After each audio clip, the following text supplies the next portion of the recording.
নির্বাচনে সব জায়গায় লোক বসিয়ে রেজাল্ট কারসাজি করে পাশ করার যদি চিন্তা করেন, তাহলে আপনাদের ক্ষমতা দরেই হেসকা টান দেওয়া হবে।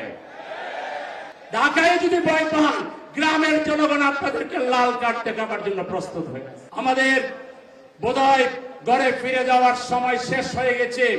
আমরা ধারণা করেছিলাম আর হয়তো আমরা রাস্তায় আমাদেরকে বিচরণ করতে হবে না, হয়তো পার্লামেন্টে কথা বললেই হবে, হয়তো টক শোতে কথা বললেই হবে, হয়তো প্রেস ক্লাবে গোল চত্বর গোল টেবিল বৈঠক করলেই হবে। কিন্তু না, ক্ষমতাসীনরা যেভাবে তারা একের পর এক এদেশে দুর্নীতি, ঘুষ বাণিজ্য এবং আইন শৃঙ্খলা পরিস্থিতির যে অবনতি, আজকে এই ঢাকা শহর এখানে চলার কোনো উপায় নেই। সামান্য বৃষ্টি হইলে জলাবদ্ধতা।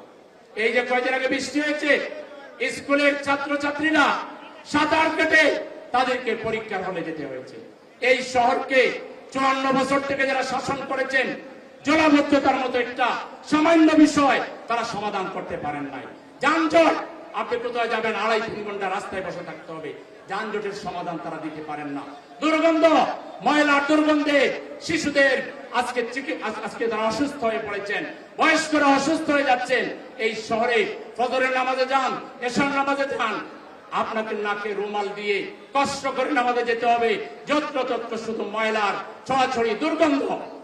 আজকে এই শহরে শিশুদের নিরাপত্তা নেই, নারীদের নিরাপত্তা নেই। আজকে আমরা প্রায় চিন্তায় আমাদের নাগরিকদের জীবন দিতে দিচ্ছি। এখানে মাদকের কারবার আজকে বেপরোয়া হয়ে উঠেছে। মাদক আজকে আপনার ঘরের ভিতরে খাবার টেবিলে চলে গিয়েছে। একজন মহিলা এমপি পার্লামেন্টে বলেছেন, এদেশে খাদ্যে ভেজাল আছে কিন্তু মাদকে কোনো ভেজাল নাই। আজকে মাদককে ব্যাপকভাবে ছড়িয়ে দেওয়া হচ্ছে। এখানে সিটি কোনো প্রশাসন আছে বলে চোখে পড়ছে না।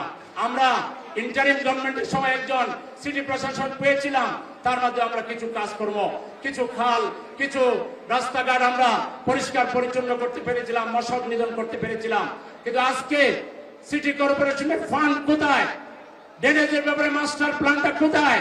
আজকে যারা সরকারি দল আপনারা ওয়াদা করেছিলেন, আমাদের ইন্টারিম গভর্নমেন্ট যেটা করেছিল ক্রান্তিকালের জন্য তারা প্রশাসক নিয়োগ দিয়েছিল, আপনারা ইশতেহারে বলেছিলেন আপনারা সেটা করবেন না। আপনারা লজ্জা শরমের মাথা খেয়ে আপনারা এসে সেই আইনকে আবার বহাল করে প্রশাসক দিয়ে সিটি চালাতে গিয়ে আজকে নাগরিকদের দুর্ভোগের কোনো সীমা নেই। আমরা এটা চাই না। আমরা অনতি বিলম্বে সিটি কর্পোরেশনের নির্বাচন সবার আগে চাই। কে আপনারা চান?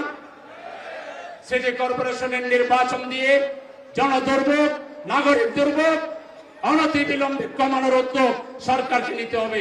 আপনারা এত উন্নয়ন করতেছেন, বলেন আপনাদেরকে জনগণ পছন্দ করেছে 51%, তো ভোট দিলে ভয় পান কেন? ঢাকা তো বাংলাদেশের রাজধানী, অর্থনৈতিক কেন্দ্র। ঢাকায় যদি ভয় পান, গ্রামে তো কোনো পাত্তাই পাবেন না। ঢাকায় যদি ভয় পান, গ্রামের জনগণ আপনাদেরকে লাল কার্ড দেখাবার জন্য প্রস্তুত হয়ে গেছে। এই জন্য একটু টেস্ট করেন, নির্বাচনটা ঢাকা থেকে শুরু করেন। আমরা প্রস্তুত আছি। আমরা দেখাবো আমাদের মাননীয় বিরোধী দলের নেতার নেতৃত্বে বিগত 4 মাসে পার্লামেন্টের বাইরে জনগণের সমস্যা সমাধানে আমাদের নেতৃবৃন্দ, আমাদের এমপিরা যে ভূমিকা পালন করেছেন, জনগণ বিচার করবে তারা আগামী দিনে কাদেরকে নেতা হিসেবে দেখতে চায়। সুতরাং ভয় ভীতির ঊর্ধ্বে উঠে কোন প্রকার ছলচাতুরি কিংবা জাতীয় নির্বাচনের মতো স্থানীয় নির্বাচনে সব জায়গায় লোক বসিয়ে রেজাল্ট কারসাজি করে পাশ করার যদি চিন্তা করেন, মনে রাখবেন মাননীয় বিরোধী দলের নেতার উপস্থিতি বলছে, তাহলে আপনাদের ক্ষমতা দরেই হেসকা টান দেওয়া হবে। এখানে ভোট হইতে হবে 100% নিরপেক্ষ এবং ভোট জনগণ যাকে দিবে তার পক্ষে রায় আসতে হবে। এর বাইরে গেলে আমরা 12 ফেব্রুয়ারির প্রতিশোধ স্থানীয় নির্বাচনে নেব ইনশাআল্লাহ।